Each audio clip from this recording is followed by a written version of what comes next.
Here comes the Nastygram.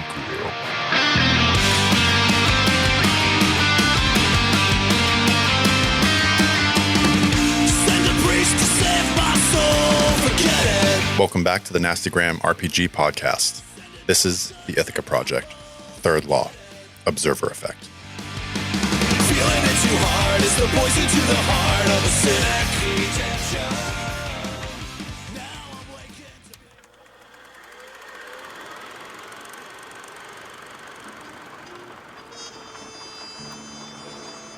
Personal log. Counselor Pearson, Audrey A. May 26, 1940. The details at the scene are confounding.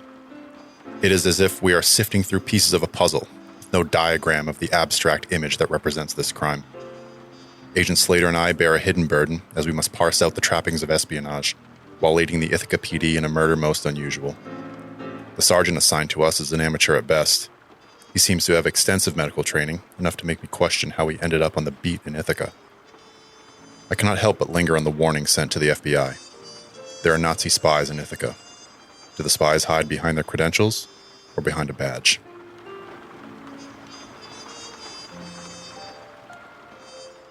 And welcome back to the Nastygram RPG podcast. This is Josh, and I will be the handler. Hey everybody, I'm Matt. I'll be playing Sergeant Gilbert Buckholz of the Ithaca PD. Hey, this is Devin, and I'll be playing Audrey Ann Pearson, counselor for the Federal Bureau of Investigation. And this is Jake playing Agent Alan Slater. And introducing... Hey everyone, back in action. This is Dan, and I will be playing Professor and Consultant Atticus Kane. Very well. And we are actually going to cut away from where we left off at Cornell University to Uravan, Colorado.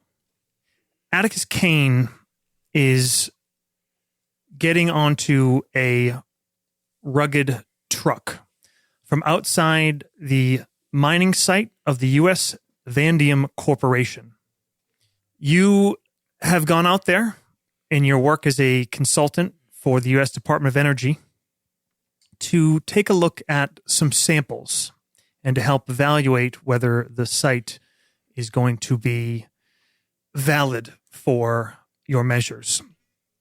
As you are loading up your light travel belongings hastily into this truck, Dr. Ernest Lawrence comes over to speak to you.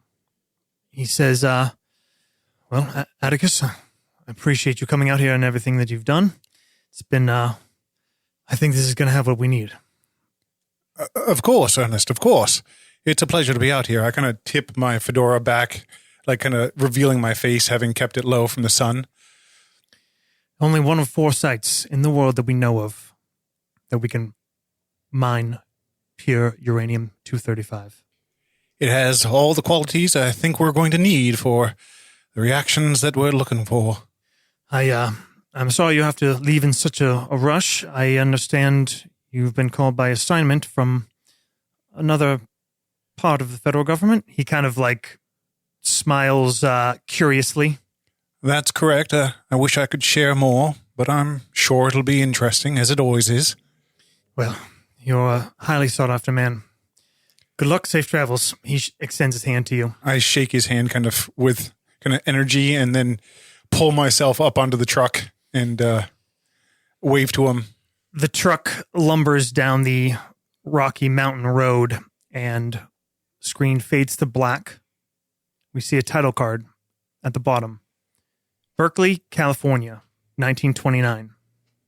Atticus Kane is leaving a lunchroom. We hear the din of discussion in the background.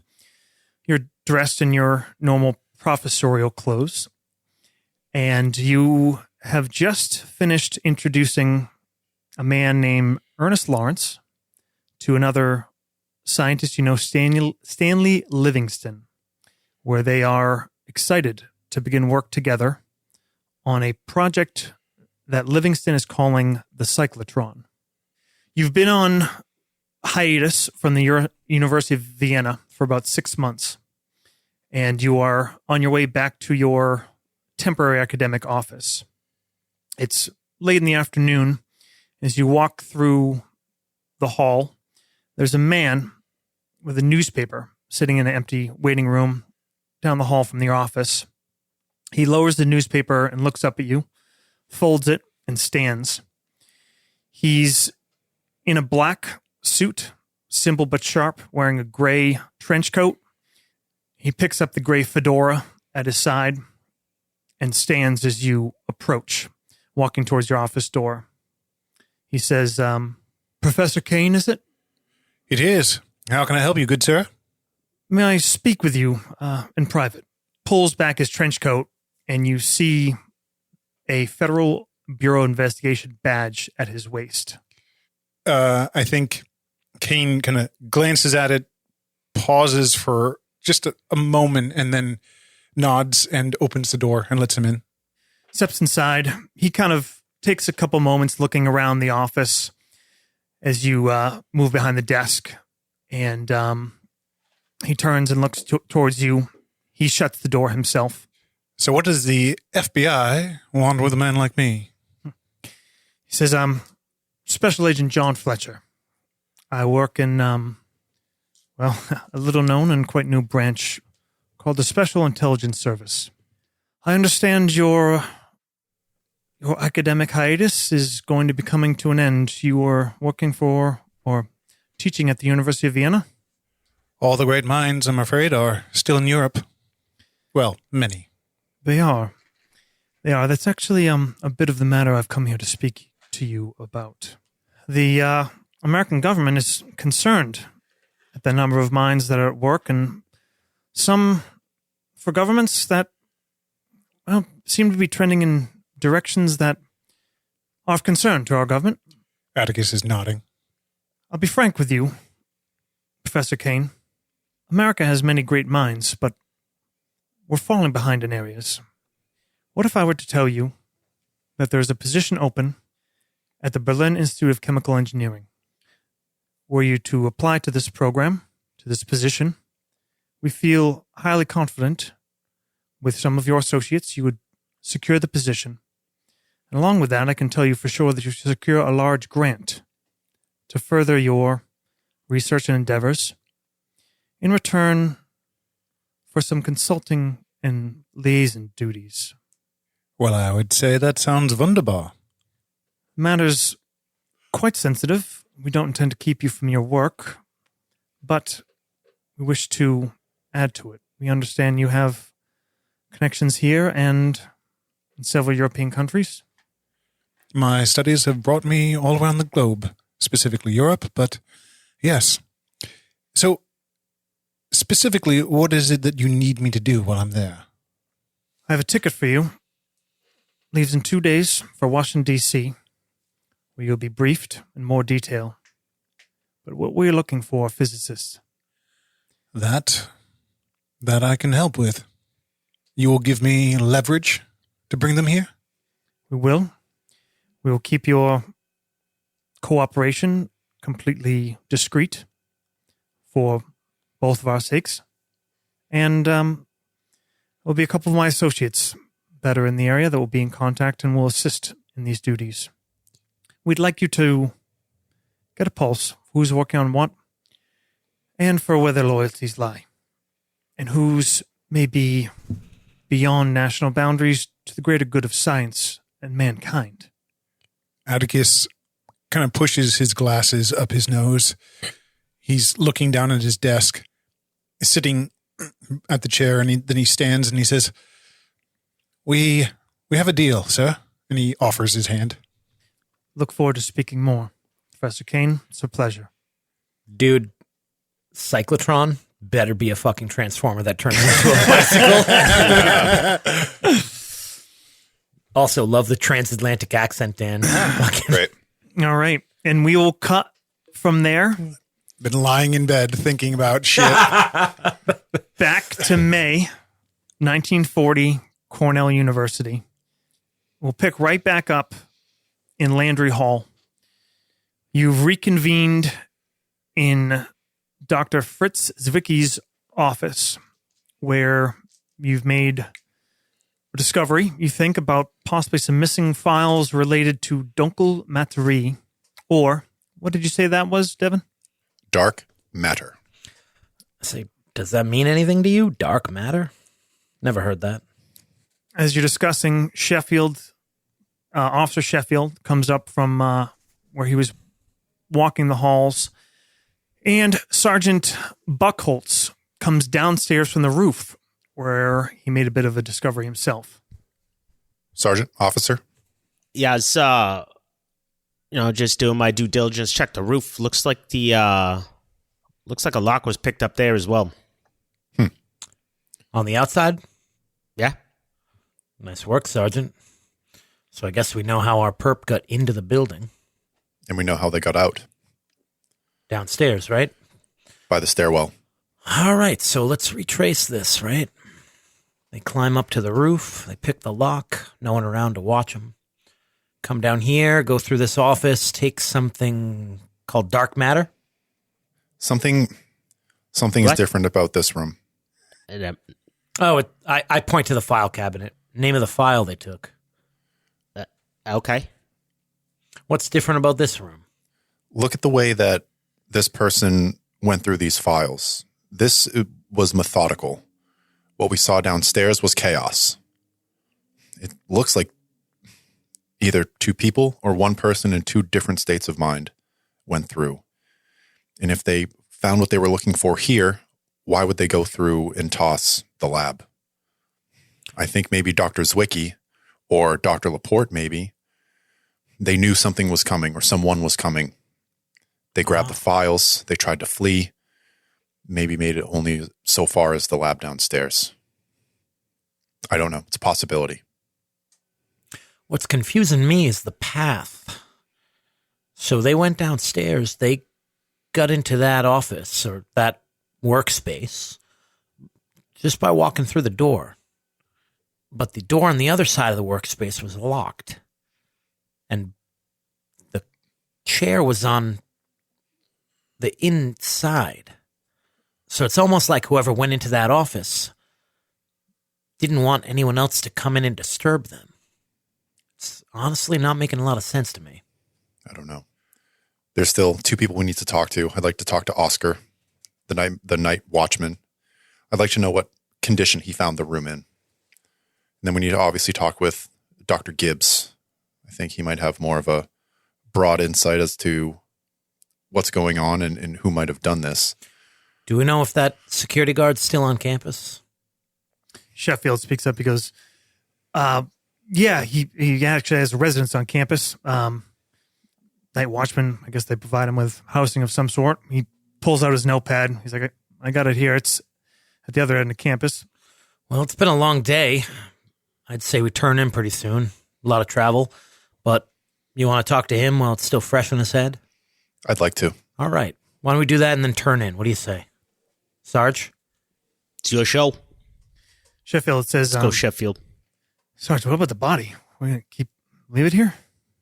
We have a scientist coming, an associate of ours, to counsel us on this investigation.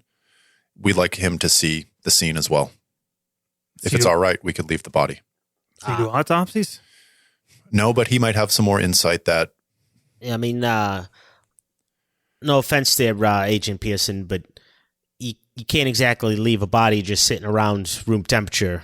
Things going to start to decay. Things are going to start making their way in. You know, if you want to get any information or evidence out of this, kind of got to, bring it somewhere sooner rather than later. All right, Sergeant. I think I'm inclined to agree with the sergeant, to be honest with you.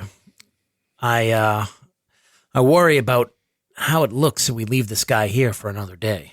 It already looks suspicious. Thing is, this information's already out there. People are already going to be finding out that someone was killed. We've got at least 3 civilians out there who already know. They're going to tell their wives and husbands. By the morning, everyone's going to know. And if that body's still on the floor, then it turns into a real mystery. And then people are going to start getting interested. We don't want people interested. We need to make this look as boring as possible, right? That way people don't ask questions. Sounds smart. Well, I suppose we leave it to you. You know the city and the coroner, I suppose. Maybe just try to not disturb the rest of the scene when they take this guy out of here. I'd like the coroner to be attended to at all times. The more prying eyes we have on this, we don't know what in here is sensitive and what is not.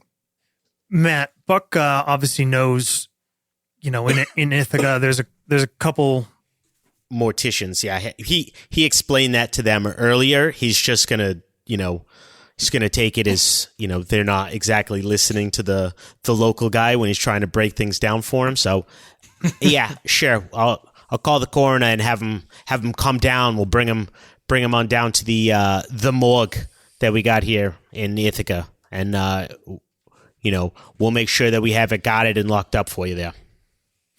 Matt, more than that, you have some concerns. There's a couple morticians, and there's someone that doubles as the medical examiner / what do you call it? Coroner, right? Mortician and coroner. That's why I mix it up. But the one that does the actual exams, he's not the highest level of professional in your opinion. He's fine for regular kind of causes of death. What you're looking at down there, you're concerned at his experience and his competency.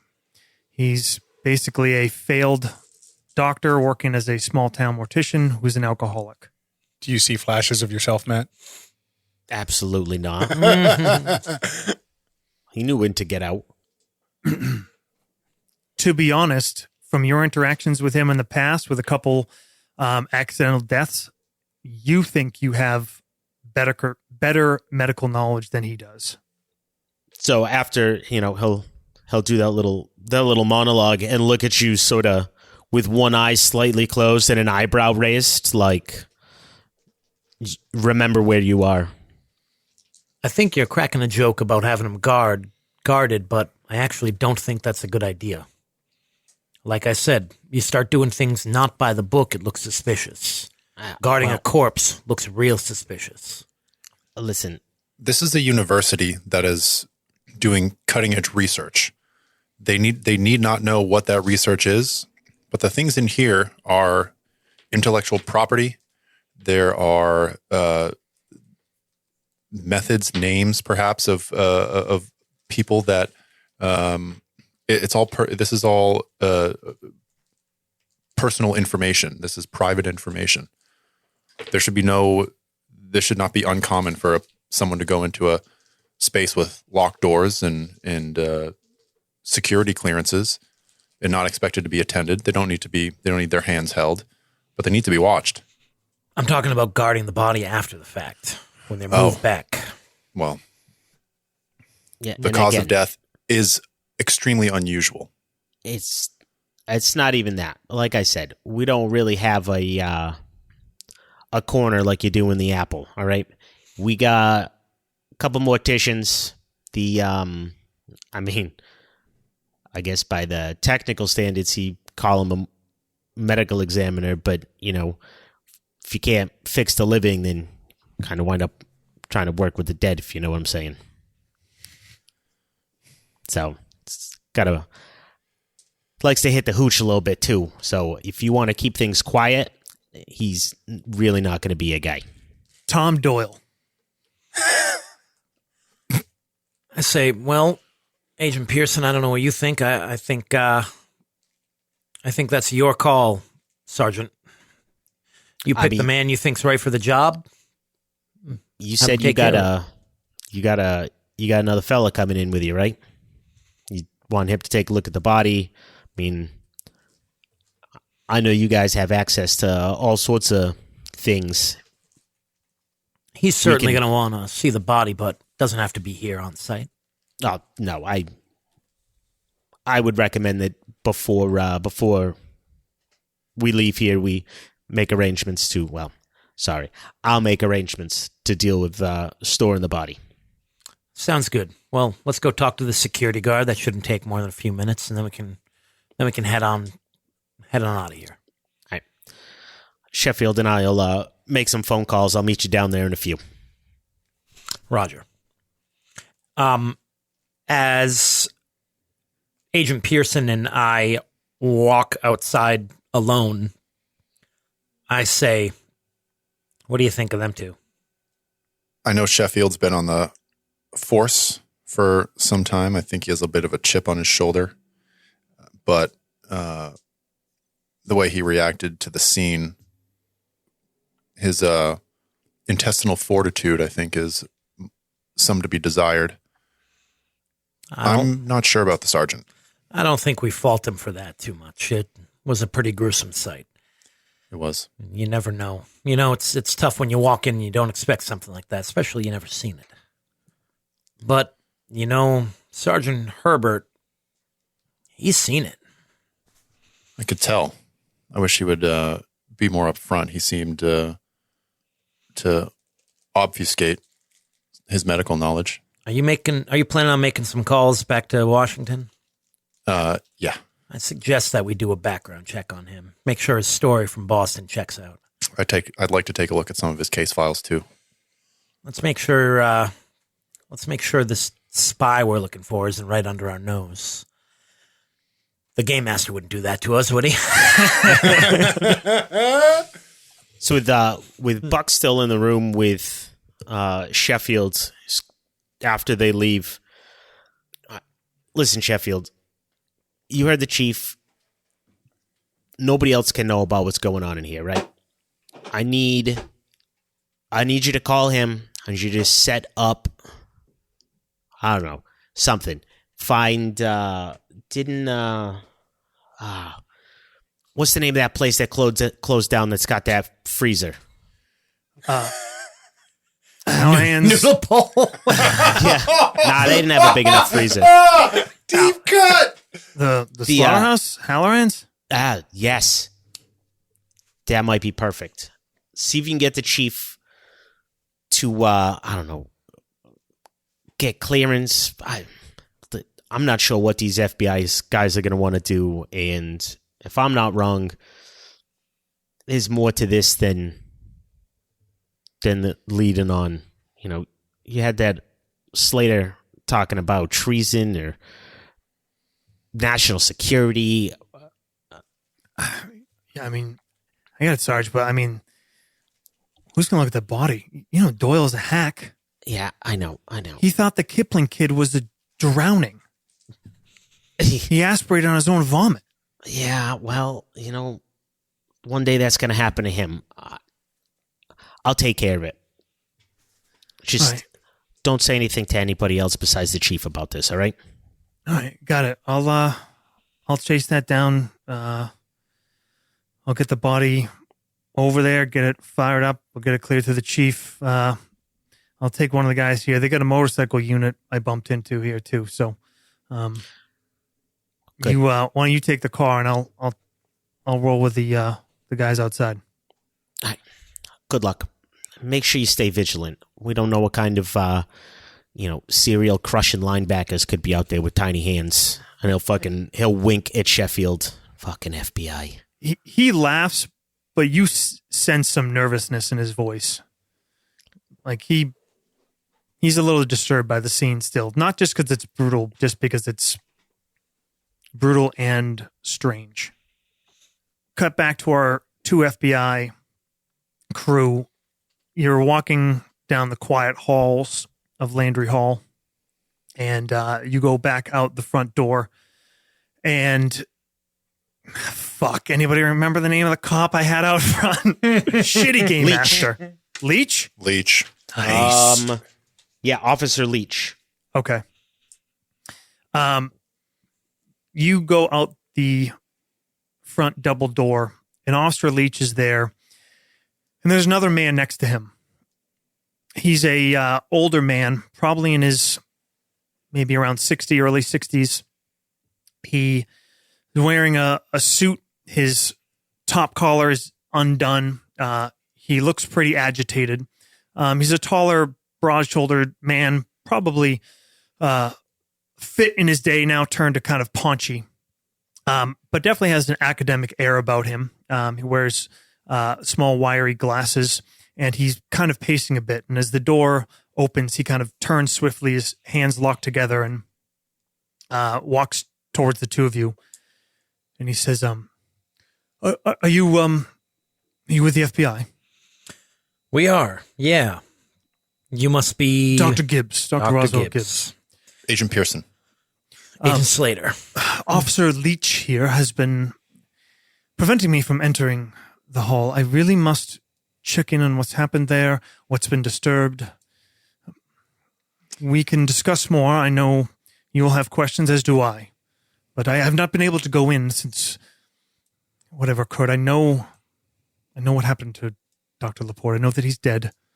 Well, then you should also understand that that is an active crime scene and we cannot allow you to enter. I'm sorry. May I ask how you know it's Dr. Laporte? He looks to Officer Leach. He says, I've heard enough about what's happened here. But I have not been able to see it myself. And yes, there's an active crime scene, but it's also an active research laboratory and means that you do not begin to understand. That's exactly why we have it locked down. I thought there was going to be someone else with you. He is on his way. And I would like for him to take a look at that before anyone else. He looks at Leach and kind of takes a step to the side and beckons you with his head. Dr. Gibbs, perhaps Agent Slater and I can walk you back to your quarters and we can talk along the way. Yes, very well. All right. As they start walking, I kind of give Leach like just kind of pat his arm and I say, "Good job." Boy, he was he really had me fearing for my job, so yeah, hope he got me covered. They blow a lot of steam. Don't worry about it. Chairman, Dean. I suppose he told you how important he is and how he's going to talk to all kinds of people, right? Yeah, well, he threatened to go to the chief. Good job. So. You did good. All There's right. going to be more of those. All right. Sergeant Buckwell's coming out. Yep. All right. I kind of catch up. Counselor Pearson, as you're walking, he's taking kind of long, quick, nervous strides. And he says, Agent, what was your name? Pearson. Agent Pearson. I understand that you've been read in to some extent. I need to see what's missing inside there. I'm afraid we can't disclose any details. I'm afraid about... I can't disclose, even to you, what's in there. We know that you hold a security classification, sir, and I understand that, but that does not put you above the law. I understand your research is sensitive. I understand that there are a lot of great minds working on this thing, but a man is dead. And until we figure out who and why, we cannot allow you on that crime scene. One of my team members. That's who's dead. That I personally recruited to come and work here. Are there any of your team members did he have a rivalry with any of them? Did any of them disagree with any of his research, any of the things that he posited? I would be more comfortable speaking when Professor Kane arrives with you. All right. So as not to have to explain some matters of sensitivity. Tell you what. There have been some friction. How about this? Agent Slater and I will escort you back to your quarters, and we will set an appointment with you, and we will return with Professor Kane. And we will talk. We'll talk about what we can and cannot allow you to do, and some of the things that you know. He kind of like takes a deep breath, and you see him visibly bristle as you say what we can and cannot allow you to know.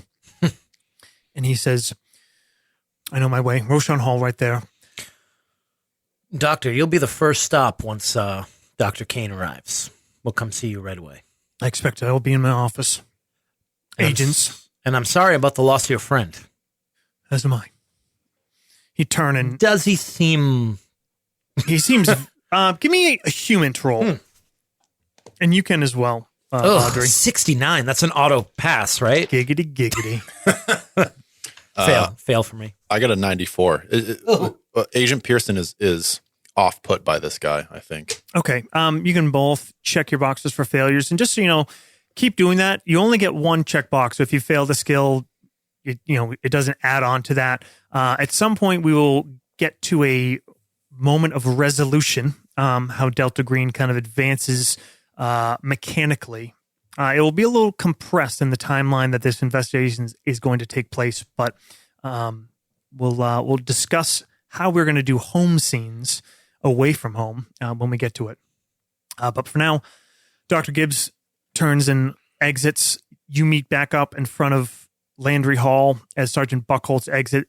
It looks like Officer Sheffield is kind of taking charge of coordinating with some of the officers there, and it sounds like they're discussing the plans to move the body, and Buckholtz is going over some shift changes to keep Landry Hall on lockdown.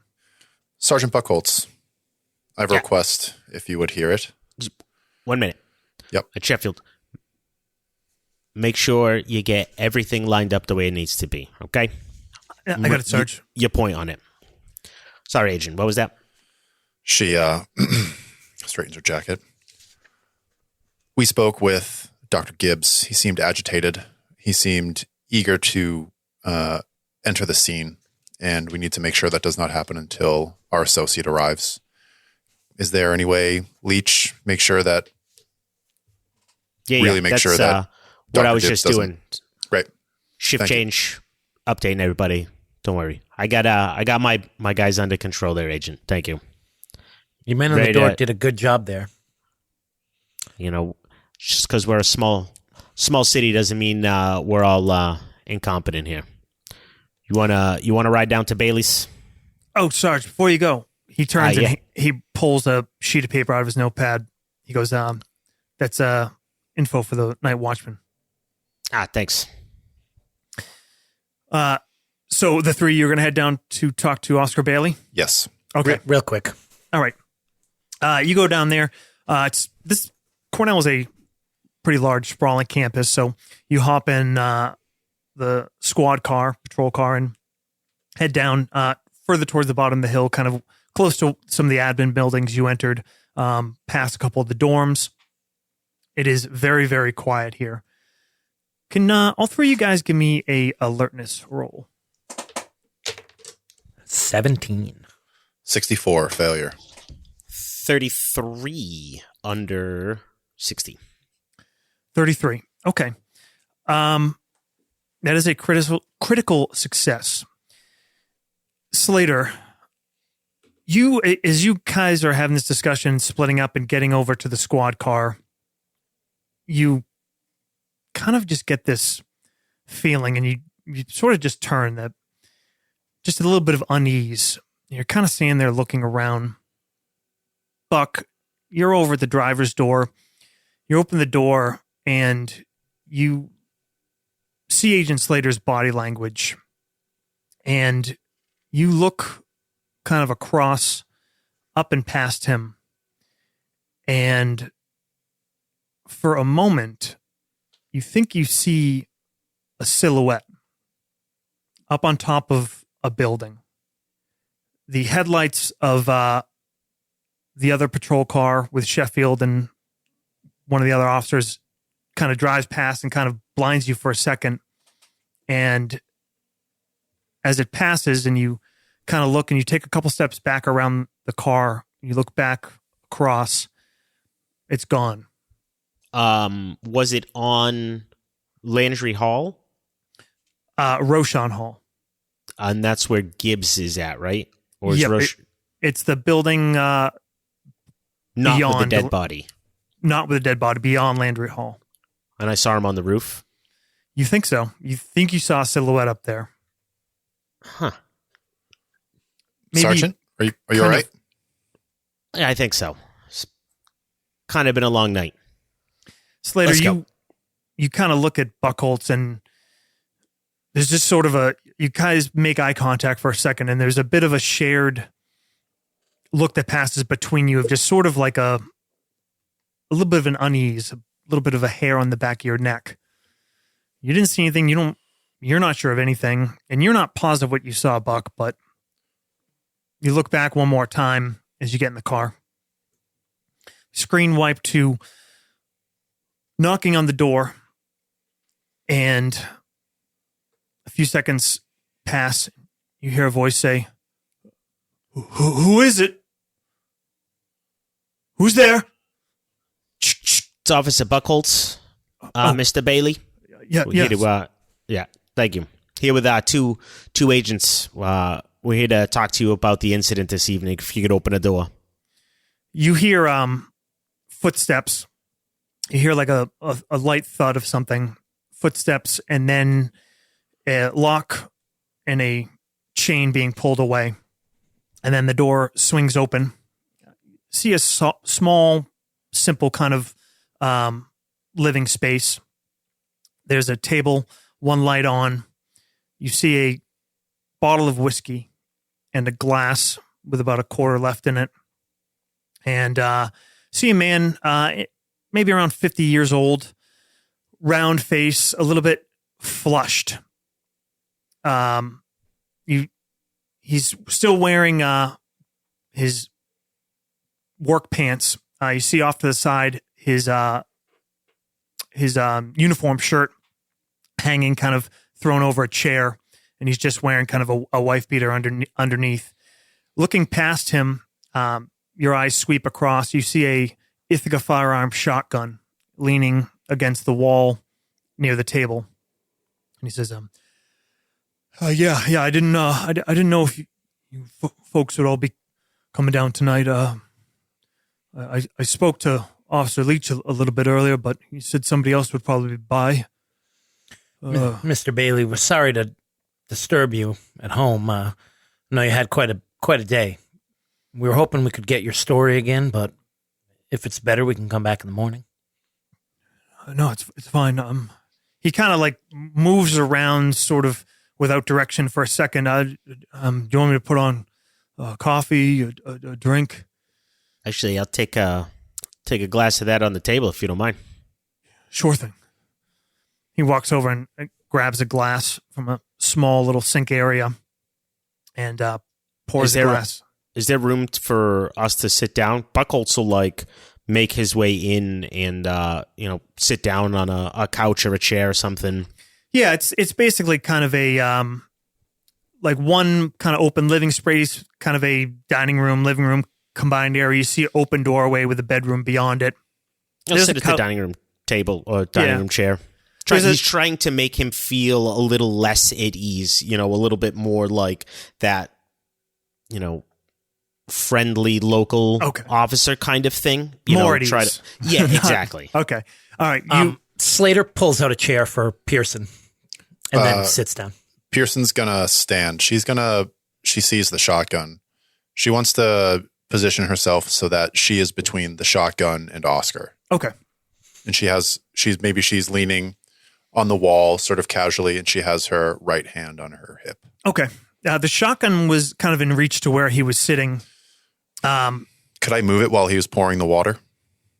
Sure. Move it to a wall. He looks a bit distracted, so he actually kind of doesn't even notice. You see his hand shaking a bit, and he pours and refills his glass, and then sits and says, all right, what you want to know, I guess, what I saw? Why don't you just walk us through it? We'll stop you if we have any other questions. All right. It was last night. I was making my rounds, locked up all the admin buildings, came back to the desk room. I was taking my second stroll around, and I was going through Landry Hall, and I had seen a couple of lights on, and it's not that unusual. Some of those guys work some pretty odd hours up there. And I walked in, and I heard some shouting down one of the hallways, and I called out, no response, and moved further in. I heard some terrible crashing, screams. I made my way down the hall and flung open the door.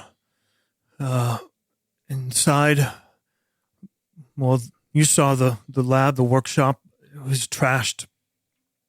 I saw the body, Dr. Laporte's body. I'm not sure. I thought it was his voice. As soon as I saw the body, I saw movement.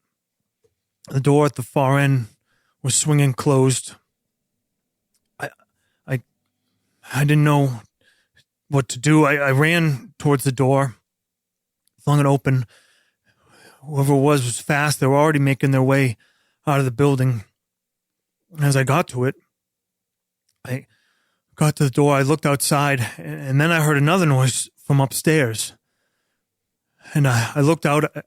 I couldn't see anything. I didn't know. Maybe he went upstairs, hit the door. Distraction. I ran upstairs, and I heard movement on the stairs above me. I went up to the roof, and I went out on the roof, and I thought I saw somebody across the way on top of Roshan Hall.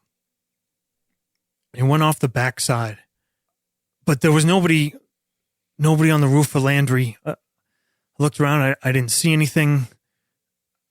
I don't know how many guys were there. It must have been. I've been thinking about all day. There must have been a team that was there doing it, stealing or sabotage or whatever is going on there. But I mean, the way I was thinking about it, maybe they had a spotter across the way, and 2 or 3 guys in the building. It's the only thing that makes sense. And I looked around. I went back to the lab and I checked on Dr. Laporte. God, his neck was just ruined. He was still warm. It must have just happened. I went to call.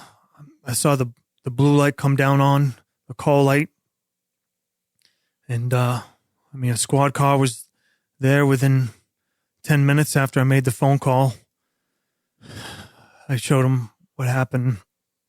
He stops and he reaches for his glass again. You see his knuckles kind of white as he squeezes the glass and takes a pull of it. It's a hell of a thing, Bailey. Let me ask you something. Your rounds. You do the same rounds every night? Same times? Same order? More or less. It varies a bit here or there. Come back, I listen to some shows on the radio. I mix it up a little bit just to keep from getting bored, but I try to check each building at least twice throughout the night. I don't go in all of them as long as they're locked up.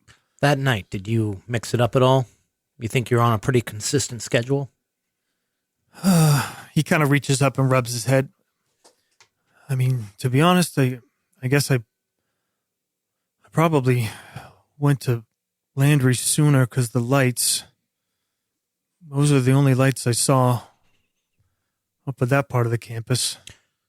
Is there roof access from outside the building? A fire escape or something like that? No, nothing. The only thing, they got some plants and stuff up on the roof up there. There's really nothing else to it. Obviously they got some ventilators and stuff like that. The technicians have to get up there now and then.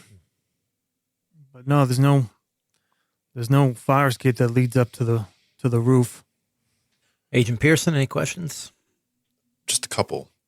You, Mr. Bailey, you said you flung open the door to find the scene in the lab. Was there anything significant about the door as you entered? Yeah, it looked like there was some damage to the lock, and everything was strewn in front of it. That was it. It wasn't locked when I got to it. It was kind of partially ajar. I think there was something. I think I kicked over a leg of a chair or something on my way in. Did you tell anyone else besides Officer Leach about what you experienced in that room? No. Well, no, I mean, I saw Glenda when she came in this morning. I felt bad I wasn't there to let her in. Just wanted to check in. And, I mean, she knew something was up. I didn't tell her any specifics, but I just said that there was something awful had happened. Did you mention the word murder?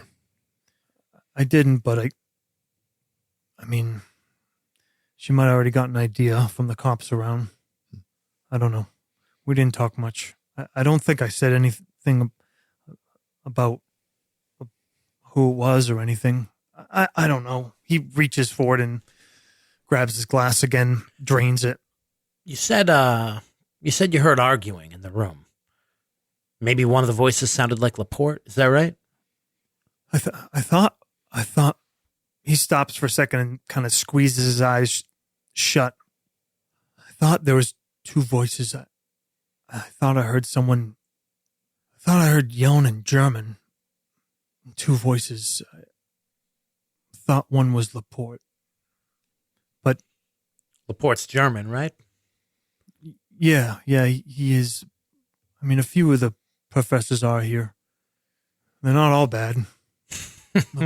Laporte's he was a nice man. Always treated me well. Mr. Bailey, one more question. If I could take you back to when you first saw the lights on at Landry Hall, which floor, or were there multiple floors? Which floor or floors were the lights on when you saw it first? I think maybe the second floor and then the first floor too when I got closer. And this was before you heard the voices arguing in the laboratory? Yeah. When I came inside by the front, there was a light on, and I didn't see anything immediately. I actually made my way down one hallway, and that's when I heard shouting coming from the other way. I didn't see the lights coming from there until I got closer through the door. You see him kind of shaking a little bit, and he kind of sits up in his chair and rubs his hands on his knees. Well, you've been very useful. Thank you. Got any other questions? No. Sergeant?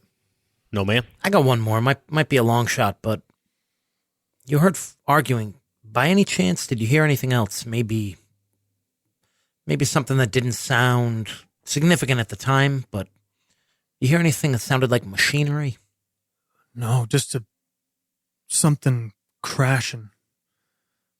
And a scream. All right. I think we're done for tonight. We might have more questions for you tomorrow. All right. I'll be here. I'm not working for a couple days, but I'll be here if you need me. That's good. Agent Pearson is concerned. She has a look of concern on her face. She's looking at the man as he finished his glass of whiskey. She sees the bottle again, and she sort of casts her eyes downward behind her to where the shotgun is. And she looks at him really long and hard. Does this man seem like what he's seen might cause him to do something dramatic? He seems to be Counselor shut in. Pearson, you have a special skill, don't you? My special skill is forensic interview. Okay. What skill do you think you would associate that with? That interview skill? Yeah. I think Forensics, human. it's tough. It could be human, just being able to read a person as they answer questions and recall things. Yeah, because it's not all about you personally questioning them. It's about your interpretation. So why don't you give me a human roll at a plus 10, so add 10 to your human. I actually got a 44 under my adjusted 70. Okay. You feel pretty confident that of a few things. This man is being as truthful as he can be, but you detect some hesitancy. Would you call it omission? Omission or maybe some confusion. Okay. you think he's freaked. You think has some fear. You don't think he's a hazard to himself other than his liver right now. But you get the sense that if someone came to this door, that He's ready. he's ready. Okay. That confusion, I'll ask you this as part of my critical success. Is that confusion, does Audrey believe that could be because of the drunken stupor, or is there something deeper? No, you get the sense this man is wrestling with what he saw. Okay. Mr. Bailey, you said you're going to be home for a couple days? Yeah. All right. I'm going to leave you a phone number. This is to the hotel that Agent Slater and I are staying at. If anyone comes to the door, anyone you don't know, you don't recognize, even if you do not open the door for them. What you saw was terrible. And our goal right now, until the perpetrator is brought to justice, is keeping you safe. So please do not hesitate to call myself or Agent Slater if anything else should happen, or if you should remember something that you saw that day. He kind of looks at you, like makes eye contact for a second, and then looks down and kind of like looks inward, is your sense. And he nods his head slowly. He says, "Will do, Agent. Thank you. Good luck." We're going to get these guys. He gives you a look, kind of almost of desperation, and nods quickly. Please do. Exit from there. Unless you guys need to immediately discuss anything, do we want to kind of get everyone turned in for the night? Or do you think you're going to have maybe we'll get to, there's a hotel, motel in town? Yeah, I think Slater's actually, after Holiday that Inn. whole encounter, Holiday Inn Express? after that whole encounter, I think Slater's kind of quiet in the car, unless someone talks to him. He's just kind of thinking. Sergeant, can I smoke in here? He'll turn around. Are you in the car? Yeah, she's in the He'll backseat. turn around to you with a cigarette in his mouth. No. She lights it. Her hand is like shaking as she's you see like the flickering of the Zippo light in the car as she lights her cigarette. And Well, I've seen that before. It's a classic case of shell shock right there. do you think he was over there? Well, doesn't matter, does it? No. What he saw up in that office, that's just about the worst thing you can see. I can't imagine it gets better. I mean, think about it. We walked in there knowing we were going to see something like that. Him, he just walked in on someone he's seen, met, maybe even had a conversation with. I sympathize with Dr. Gibbs, but I'd like to know that you have my back on keeping him out of that scene. I don't know. If anyone can tell us what is missing, it's him. I don't think we can keep him out forever. When is the professor getting in? I shrug. I say we let the professor take a look, and then after that, we discuss whether or not we want to let Gibbs in. Obviously, we'll be with him, but he might be able to give us some information that we just have no way of knowing. Let's say, Matt, Buck, when you at some point made a phone call into the station at some point over the last couple hours just to confirm something that Sheffield was on, that you got word from the desk that there'd been a call and that a Professor Atticus Kane was going to be arriving at the airport at 10 a.m. tomorrow. Okay. And As the two of you are having that conversation, Buck has his window cracked and smoking a cigarette, kind of sitting back in his seat, listening to you. And as you as you mention, shit. So yeah, the chief mentioned earlier. I think he said your Dr. Atticus is going to be in around. I think he's on the 9:30, so should should be able to pick him up once he's through about 10 a.m. Okay. I can swing past the motel, pick you up. I don't know if you guys want to get breakfast or anything like that. There's a spot downtown. It's called the State Diner. It's pretty good. It's breakfast, coffee, standard. Sounds like a plan. We'll turn in and You're meet up in the morning. Yeah, we'll say you're sitting outside the Green Gorge Motor Lodge, where you've been gotten a couple rooms. Sergeant Buckholtz drops you off for the night, and you check into your rooms. It's a little bit later. Counselor Pearson, I imagine, is going over notes, fastidiously kind of recompiling some observations from the day, notes taken. She's also set up her tube radio in the hotel room and listens to it as she works. Been tuning through, and you wait for a couple things. You're kind of half paying attention, mostly focusing on your notes, and then you get over to a little world news update, and it catches your ear as it starts playing, and you turn it up.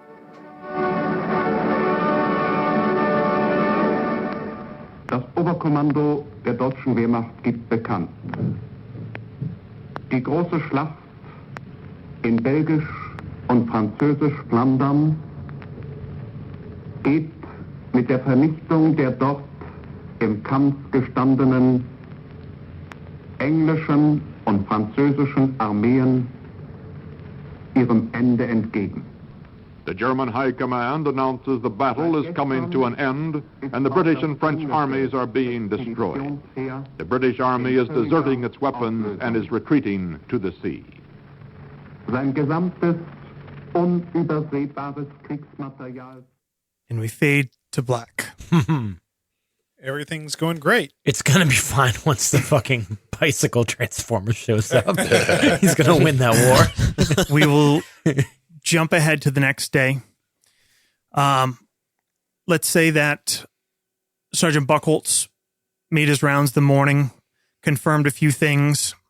The body was transported to Halloran's slaughterhouse, is being kept in cold storage under lock and key. The check on Landry Hall still secure with the new shift rotation on. 2 board cops who report having been hassled once already that morning by Dr. Gibbs. You had picked up the 2 agents. You had some breakfast and discussed your plans for the day. And then the 3 of you drove together out to Ithaca Tompkins Airport. Small little one strip that it is. You see the DC-2 coming down for landing. DC-3 come down for landing. And a short time later, a man comes walking out of the terminal. Hi, Dan. Hey. Why don't you... Thank you for waiting patiently. It's great listening to the story unfold. Why don't you tell us what our 3 characters see when Atticus Kane walks out? Sure. So he probably looks a bit rumpled at the moment from being in the train. And correct me if I'm not wrong, there's no national highways yet, right? Eisenhower isn't. No, there are like flew in. highways. We There's flew no in. interstate. But generally, like, this is the way you kind of hop around. I mean, driving is, It's for the common folk. Yeah. Everybody can fly a plane, you fucking FBI scientist bastards. flying is unusual. There's no interstate, so travel just takes a lot longer. Yep. There's also no traffic, though. It also took you a couple flights to get here from Colorado. Okay.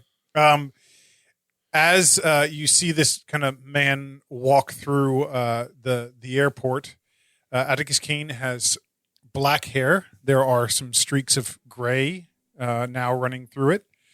It's stylized with a part running down one side and the hair combed over to the right. He wears brass wire-rimmed glasses, kind of spectacles with round lenses, and they're perched on a rather aquiline nose. He has, at the moment, kind of those clip-ons, those sunglass clip-ons, and they're flipped down in the morning sun. And when he approaches and he flips them up, he has green eyes, generally kind of soft features and an easy smile. And he typically wears sort of a large cardigan and a button down and the large dress trousers that people wear at that time in history. Sounds like a soft boy. Oh, yeah. The softest of soft. And he's got a small notebook and pen tucked away into his breast pocket. Nerd. As he walks towards the three of you waiting outside the Ithaca PD squad car, the screen fades to black. We see a title card at the bottom. Vienna, Austria, November 1938. Atticus Kane is sitting in a small, darkened tavern. Across from him is another man, bespectacled, around the same age, mid-30s. Or no, how old are you? Presently or at that time? What year? At that 18, time, so I 40? was, I have it actually on my Around timeline, 40. 45 years old. Okay. Frisch, do you know how old he was? He is, I think, about 8 years younger. So he's like early 30s. Okay. Across from Atticus is another man, a bit younger in his early 30s. Germanic features, but a soft, kind of gentle look about him. Round glasses. He has a briefcase at his side. There's a mug of beer in front of him, and his fingers are tapping nervously. The tavern is fairly empty, and you see Otto Frisch, your partner and lover, his eyes glancing nervously around the tavern. I do not know where this will lead us, but the breakthrough, it is there. Fishing is a capability. Otto, you know what this means. The Germans, with this in their hands, who knows what they'll be capable of? Are you going to go? Are you going to go across to them? I have to go. But there's more that we can do here. There's more that we can learn. Otto. To walk away now, I feel that it would slip through my fingers. It's only a matter of time before you can't walk away. You don't have to tell me. My cousin was in Kristallnacht. But to walk away now, it risks... The door thumps open, and you see his knuckles go white on the mug of beer as two uniformed Gestapo officers walk into the tavern. I lean back quickly from what was probably a more huddled conversation. Their eyes glance down at the two of you as they pass with a serious look on their face. They scan past you. You see Frisch just go solid, just body locked for a moment, his eyes staring blankly ahead. They walk further in, and you see them put their caps down at the bar and call out to the barkeep. You hear their voices, but they're out of easy ear reach. You hear Otto take a deep breath in. This, Otto, is only going to get worse. I know, but we cannot know how much worse it will get. If I won't leave until I have everything I need. If that's the case, I will find a way. I will find a way to get you to America. It's my promise. I love you. Mein Lieb. You feel your hand squeezed by his and then abruptly pulled away as one of the Gestapo officers just kind of casually turns, takes a sip of his drink, and we fade out. Man. Title card. Ithaca, New York, 1937. We are in the Ithaca Police Department. Chief's room. The office of the police chief, Robert Marshall. Across from him sits Gilbert Buchholz. He's wearing a suit, and his hands are folded in front of him. Chief Marshal finishes looking over some papers and puts them down and puts his hands on the desk and says, "Well, Sergeant Buckholz, I mean, you more than meet the requirements for the job. I have to be honest, it's a surprise and honor for you to even be interested in it. I mean, this is quite a list of commendations from Boston police. I have to ask you straight up, why are you interested in in our little community out here? You seem a bit young to want to hang up your hat." Because he's a fucking spy. Well, thank you, Chief. It's being able to do what I did down in Boston was a great opportunity, and it's competitive down there. I don't really feel like I'm going to get a fair shake at really advancing my career in the ways that I feel would be beneficial for me, sir. And I really feel like under your command and here up in Ithaca, I really have a chance to make a bit more of a difference, helping people in a way that is a little less political, sir. All right, well, I mean, I appreciate that, but I mean, Sergeant, I have to be honest with you. I mean, the sergeant position is available, and it might ruffle some feathers a bit for have it to be filled from outside. But I think as soon as the men meet you and get to work with you, they're going to appreciate and understand your experience. But I need to be frank. We have 2 detective sergeant positions, 2 lieutenant, 1 captain, and they don't move quick. I mean, there are no ranks to fly through here, at least not quickly. Nothing to compare to Boston. And, I mean, it's a great community, and I don't know if you've had time to travel around, but, I mean, of course, the university, there's some beautiful trails and nature out here, but I just hope that you won't be bored. I mean, our last murder was, 5 years ago. That actually sounds kind of nice, Chief. Beautiful lakes, great fishing up here. And like you said, sir, I'm young. I got time to wait. Well, if you think Ithaca is right for you, then I'll tell you, I think Ithaca PD could sure use you. I do, sir. Thank you very much. I look forward to the opportunity. Sergeant, 2 weeks, the job is yours. We'll do what we can to help you get settled and find lodging out here. He stands and reaches his hand across the desk and grips Stand yours. up and shake it exuberantly. Welcome to Ithaca PD. Thank you, sir. We fade out to black.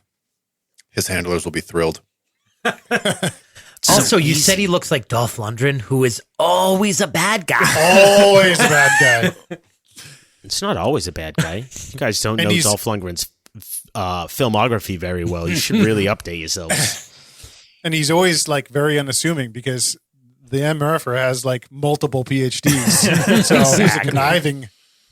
New title card at the bottom. Washington, D.C., 1939. We are at a cafe on a sidewalk. Moderate street traffic goes by. The leaves have started to turn and some trees up and down the street. Sitting at the cafe table is Audrey Pearson, and across from her is another woman. Devin, do you want to describe Rosie?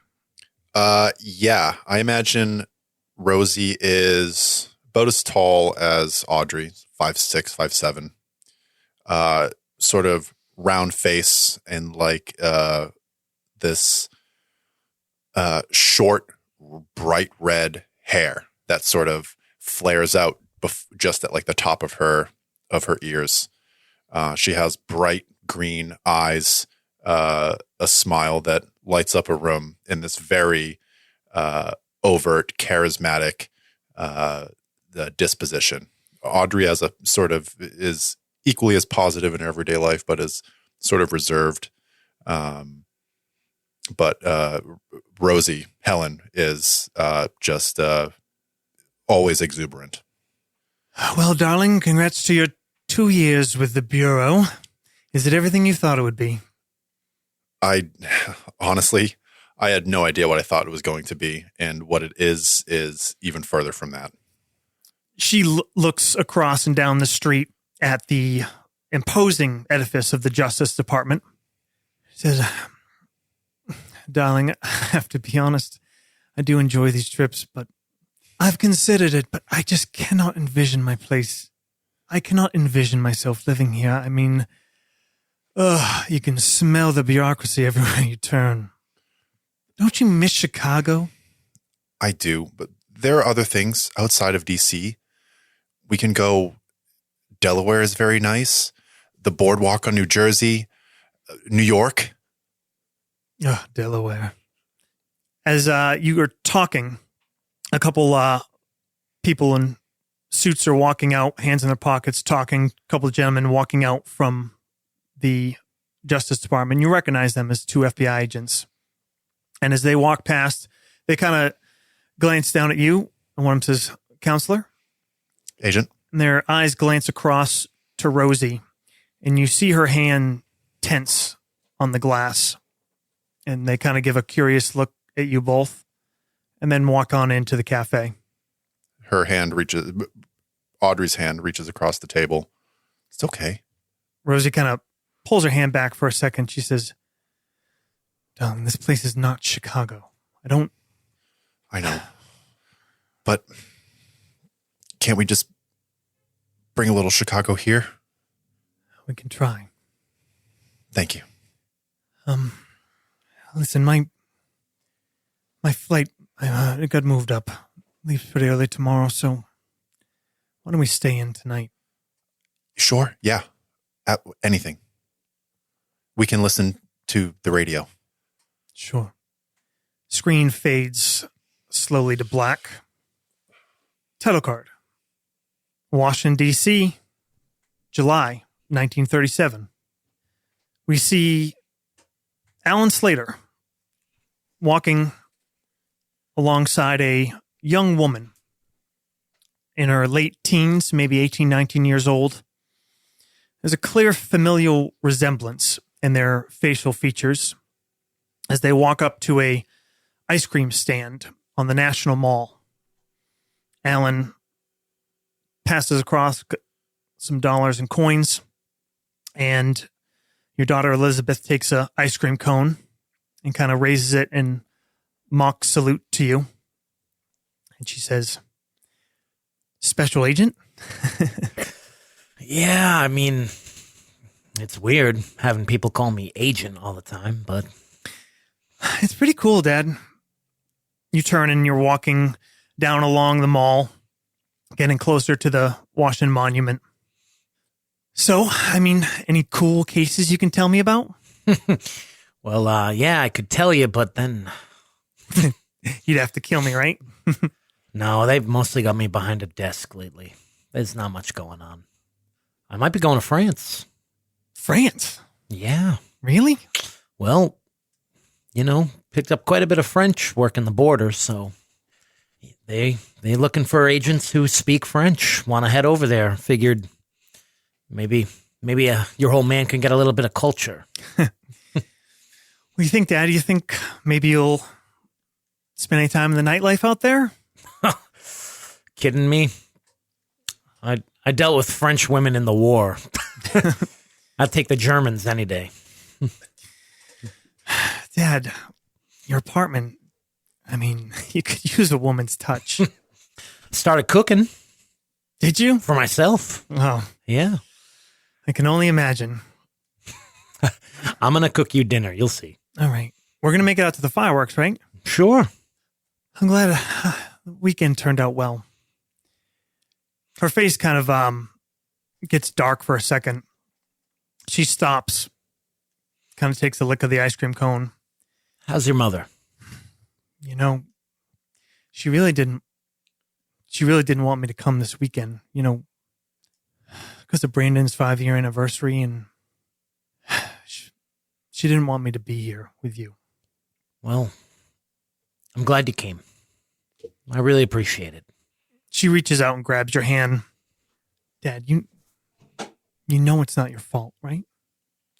I mean, I don't care what Mom says. I know. Everybody knows what you did in Chicago and what they did. If you hadn't done that, who knows how many other people's kids would have been buried. I'm proud of you. And Brandon would be too. You know, the last thing that your mother said to me when I was telling her, how could I have known that they would have done that? They would have come to our house. How could I have known, I said. I said, never in a million years would I have thought that would have happened. And she said, problem is you didn't think about us. When you're out there solving those cases, you didn't think about us. I don't believe that. I just always think maybe if I had spent a little bit of time at home more, I mean, what's the difference? It's legal now anyway. You keep people safe, Dad. It's what you do. And, listen, I know I've asked before, but I really want you to come out to Chicago. There's somebody I want you to meet. His name is Roger. Him? His name? Dad, I think you're going to like him. Screen fades out to black. Come back to Ithaca Airport back in May of 1940. Professor Atticus Kane finishes walking across and then standing across from the two FBI agents and Sergeant Buckholtz outside the squad car. You see the woman agent. She has this weird look on her face, like this surprised curiosity. You see, likewise, his eyes go a little wide. If you can read him well enough, there looks like there's a bit of anxiety, and then his eyes kind of swipe across the rest of the people presented. Before he gets like close enough, if I kind of see that exchange, I say, "You know him?" She, for the moment, her hands and mouth are occupied by a cigarette. You see the professor. He takes his hat off in way of kind of doffing it to everyone. Professor Atticus Kane. Who do I have the pleasure of meeting? Counselor Audrey Pearson, FBI. I'm Agent Slater. Man in blue over here is Sergeant Buckholtz. Actually, police uniforms were brown back then. Oh, Damn. cut. Man in brown over here. His shirt underneath is red. Oh, there's no undershirt. You can see glistening chest right where the V of his brown uniform comes down. Well, it's What color are the German uniforms, though? I believe those were gray. the brown shirts. He looked it up. He knows. He says, "Well, it's capital to meet you all.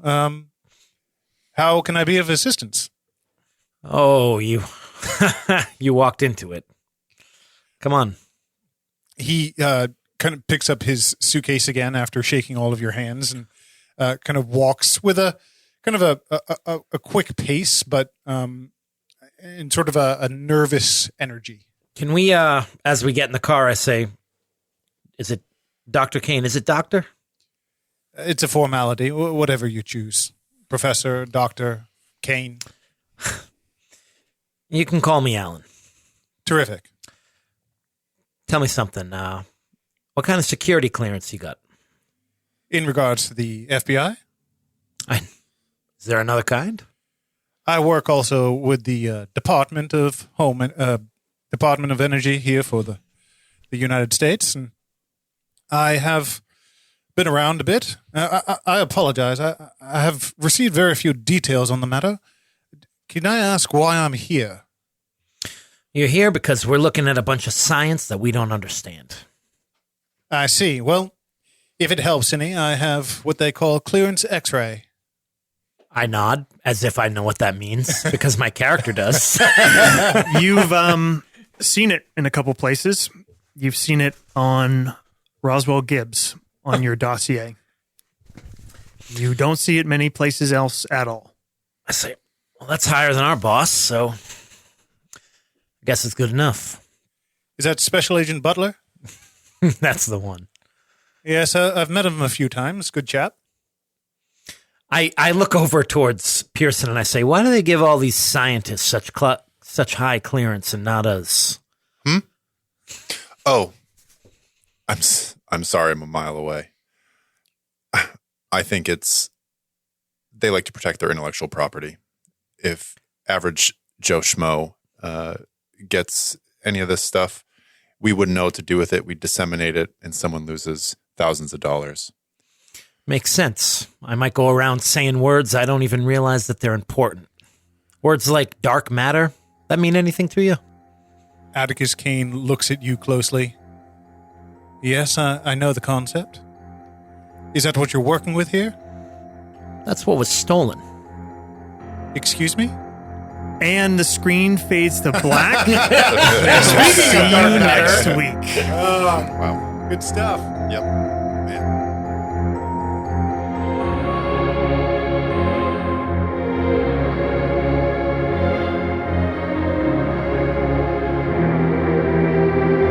Thank you for listening to the Nastygram RPG podcast. This has been the Ithaca Project.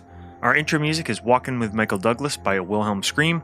Outro music, Dark Ritual by Adrian von Ziegler. All scores by Adrian von Ziegler and Antti Martikainen. If you enjoy the show, please take the time to give us a rating, tell a friend, and find us and interact with us on the webs. We are on Instagram, Twitter, Facebook, email, Reddit, all that shit. And of course, see you next Tuesday.